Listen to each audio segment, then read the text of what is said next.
After completing this lesson, you will be able to use and apply layer overrides to control the display of layers in a viewport, and use layer overrides to control how a layer plots. You can override any layer property of an object, and you can control the display of layers in any viewport using layer overrides.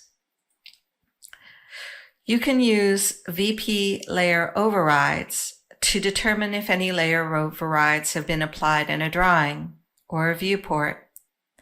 If the command returns a 1, overrides have been applied. If the command returns a 0, no overrides have been applied. So we have this drawing, and we do not have any layer states saved in it.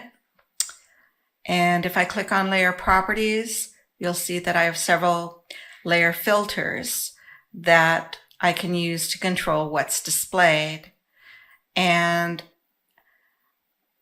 you'll notice that I have several layers that are frozen, and currently I'm isolated that just the first floor layer plan is thawed and all the other layers are frozen.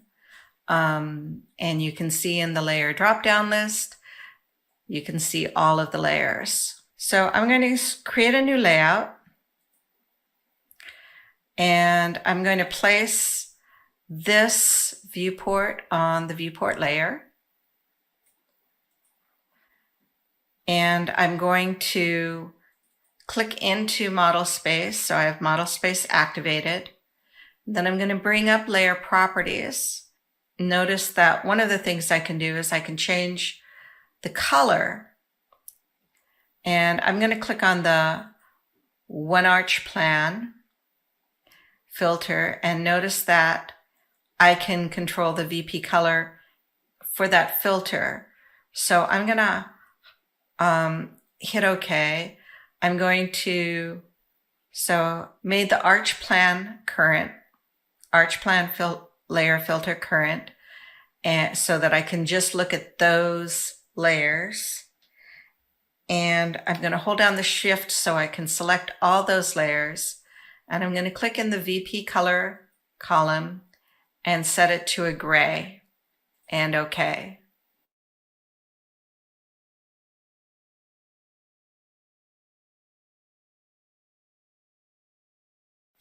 And I'm going to rename it first floor plan gray. And notice in the original floor plan, it retains the colors. So now I have one version of the view that's using grayscale.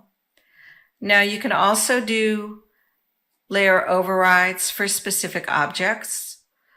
For example, if I just wanted this element to have a specific color, I could come over to properties, and right now the color is set to by layer, and I can override it and set it to blue. To determine if the viewport has layer overrides in it, I can double click to enter model space and then type in or select VP layer overrides, and it'll say VP layer overrides equals 1 to indicate that there are indeed layers overridden. If I do that in the other layout, notice it says VP layer overrides equals 0 to indicate that none of the layers have had their properties overridden.